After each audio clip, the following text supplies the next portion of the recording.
श्रीकांत भारती, अभिमन्यू पवार आणि सुमित वानखेडे हे कधीकाळी देवेंद्र फडणवीस यांचे ओएसडी अर्थात विशेष कार्य अधिकारी म्हणून कार्यरत होते, पण नंतरच्या काळात ते महाराष्ट्र विधिमंडळात आमदार म्हणून निवडून गेले। दरम्यान आता पुन्हा एका मंत्र्याचे ओएसडी आमदार होणार असल्याचं चर्चांना उधाण आलंय।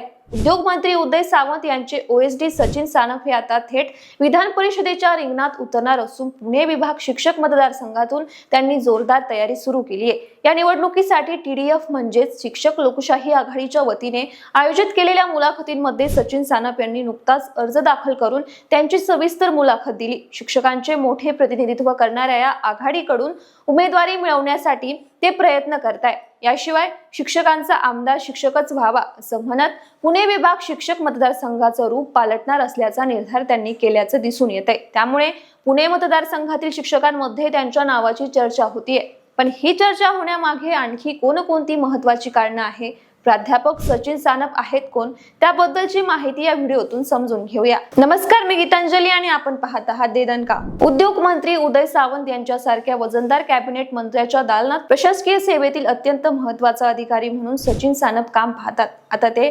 आमदारकीसाठी आणि लोकप्रतिनिधी म्हणून मैदानात उतरल्याने शिक्षकांच्या राजकीय वर्तुळात मोठी चर्चा रंगली आहे। स्वतः प्राध्यापक असणारे आणि शिक्षक संघटनांच्या माध्यमातून सर्व शिक्षतेवर कर्मचाऱ्यांचे प्रश्न सातत्याने मांडणारे नेतृत्व म्हणून सचिन सानप यांची पुणे आणि परिसरात ओळख आहे। शिक्षकांचा आमदार शिक्षकच असावा ही भूमिका घेऊन आपण मैदानात उतरण्याचा निर्णय घेतल्याचं सचिन सानप म्हणताय।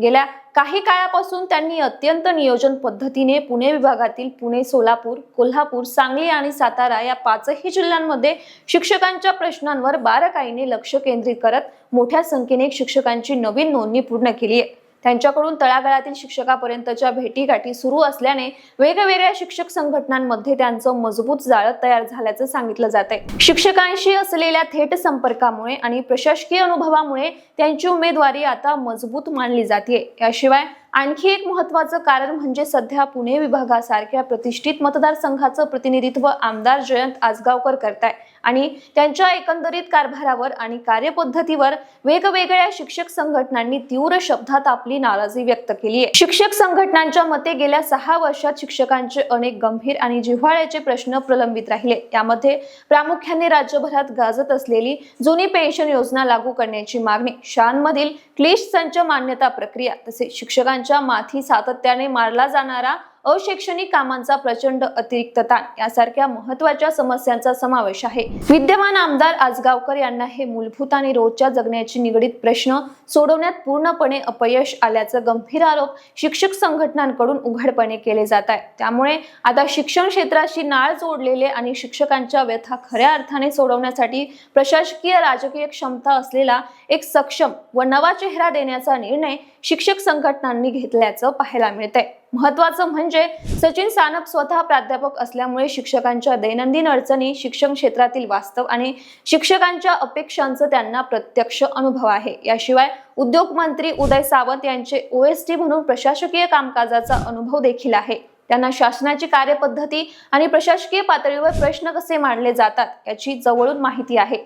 एकीकडे प्राध्यापकाचा अनुभव आणि दुसरीकडे प्रशासनाची जाण, या दुहेरी अनुभवातून सचिन सानप यांच्या संभाव्य उमेदवारीकडे आता वेगळ्या नजरेने पाहिलं जात आहे। त्यामुळेच पुणे विभागातील शिक्षकांचे सेवा प्रश्न, शिक्षण क्षेत्रातील बदल, शिक्षकांचे हक्क आणि वेगवेगळे प्रलंबित प्रश्न अगदी आक्रमकपणे मांडण्यासाठी शिक्षकांची भाषा समजणारं आणि शासनाच्या यंत्रणेची जाण असणारं नेतृत्व पुणे शिक्षक मतदारसंघातून आमदार व्हावं अशी अपेक्षा आता संघटनांकडून व्यक्त केली जाते। दरम्यान पुणे शहरात महाराष्ट्र शिक्षक लोकशाही आघाडी या संघटनेकडून निवडणुकीसाठी अधिकृत उमेदवार निश्चित करण्यासाठी मुलाखतीची प्रक्रिया पार पडली।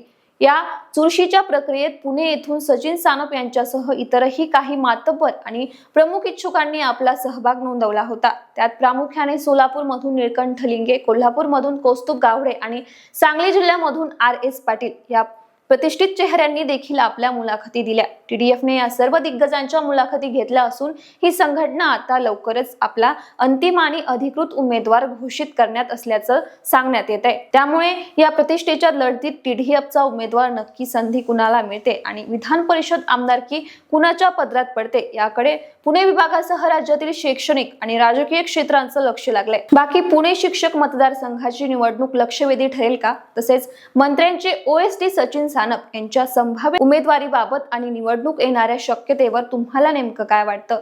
आणखी एका मंत्र्याचा ओएसडी आमदार होणार का? याविषयीची तुमची मतं आणि प्रतिक्रिया आम्हाला कमेंट बॉक्समध्ये नक्की कळवा आणि अशाच अपडेटसाठी आमच्या चॅनलला फॉलो आणि सबस्क्राईब करायला विसरू नका.